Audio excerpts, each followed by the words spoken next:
Hello to all you Capricorns. This is your monthly horoscope for October of 2020 for Capricorn.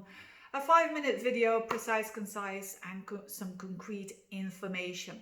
3 things are happening that I find quite important. First of all, the Mercury retrograde in Scorpio, going retrograde around and about the 15th at 11 degrees of Scorpio.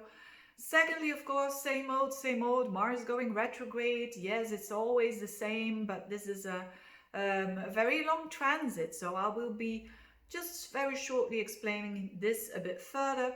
And last but not least, something very positive specifically for the earth signs, and you're one of them because Venus is making a beautiful in Virgo is making a beautiful trine with all the energy in your sign, Jupiter, Saturn and Pluto, and that is very, very positive news for you. So yes, the same old Mars going retrograde in your 4th house. How are you doing, dear Capricorns, with that? You know, write in the comments below how you are experiencing this Mars going backwards now for the whole month in Aries, in your 4th house, the most deep, intense, significant, you know, your root chakra, so to speak. And I have made a separate video for Mars retrograde for Capricorn if you want to know a bit more in detail. But this is same old story. There's something about your home, or there's something about your emotions that you want to go forwards with this Mars in Aries. You want to go forwards on that. You want maybe changes considering home. Maybe you want to work at home. Maybe you want to move. Maybe you want more, putting more energy there. Or on an emotion, as I said, on an emotional level, you want to make some changes on a deep emotional level, that you are not that reactive, but more responding. And this is still ongoing, but it's like you feel that you want to go forwards, but at the same time you're being cautious, and that can be very annoying. So the only thing is to keep on going, and to whenever there is a change that you want to make so badly and it's not happening, mind you that there is a reason for that. Those barriers and that is a bit of a protection there, a universal protection to get you out of trouble, basically. And it's meant to be like that. And that can make the journey a bit less difficult. So, but keep on doing what you need to do. And as I said, you're getting a lot of help, especially around the 18th of the month and onwards. You're going to have Venus in Virgo in your 9th house, trining that difficult energy in your sign, which is the Saturn-Pluto conjunction. So what could this mean? With Venus in your 9th house, it could be travel, could be study, it could be a love interest, someone from abroad or someone from at least a different background, and that is connecting with you. And it can be very tangible and very, very real because of it's in earth signs. It can also mean that you want to publish something, or you want to work on an international level. This is all favored with Venus in your 9th house. You could also enjoy studying, you know, astrology or anything that is of the bigger mind, and really enjoying that and understanding yourself a bit deeper. So this is really, really good energy throughout the last couple of weeks of the month. But which is really interesting is the Mercury retrograde. Mercury retrograde in Scorpio. Mercury is about communication. Scorpio is deep. So certainly deep communication, deep thinking, thinking that transforms people.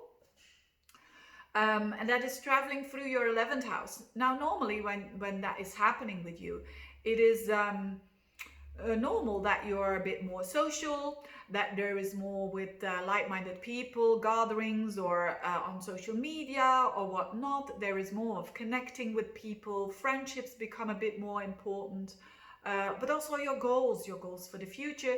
It's quite interesting for you because the 11th house is such a beautiful house. Now, as I said, Mercury goes backwards, but it's not only that. It's going backwards and gonna hit Uranus 3 times in an opposition to your 5th house.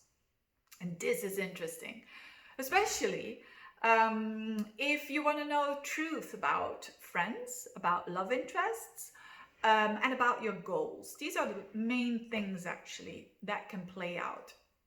Now, first of all, the dates that you can really take notice when Mercury in your 11th house opposes Uranus 3 times: the 7th of October, the 20th of October, and the 18th of November.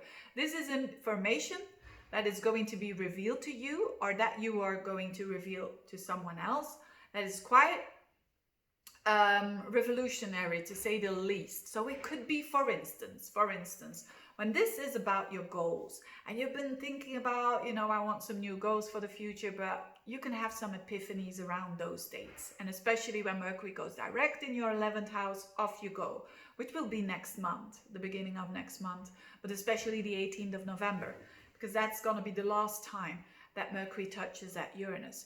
So if you're planning some new objectives, some new goals for the future, and you're going backwards and forwards, you're supposed to do that like that. It's but there's going to be objectives and goals that are going to come to you as an insight, and quite transformative. Also, it can have to do with projects that you're doing, maybe starting your own business as well. The 5th house, Uranus in your 5th, or maybe even a child that could go through this transformational process, and you're seeing really those peaks of transformation. Now, also on a love level, this could play out. Let's say you're single. This could mean that a friend is becoming a bit more than a friend. And those dates that I just mentioned could be peaks of information coming to you that the least that you expected. Either you are going to say that to them, or they are going to say that to you. So hopefully you will like what they say, or they will like what you are saying. But it is like things that have been under the surface. Maybe when you were already in a relationship, it could simply be a friend of yours that you now are getting to know really who they are all about. And hopefully for better, it could be for worse as well, but hopefully for better. That you're saying, what?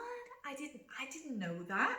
That's that combination of Scorpio and Uranus. So quite interesting energy for you, quite exciting energy as well. And I think you're gonna do good with that. Very social as well. So if that has been a bit on a lower energy level, definitely a bit more social during the month of October, whether it is in real life or on the internet.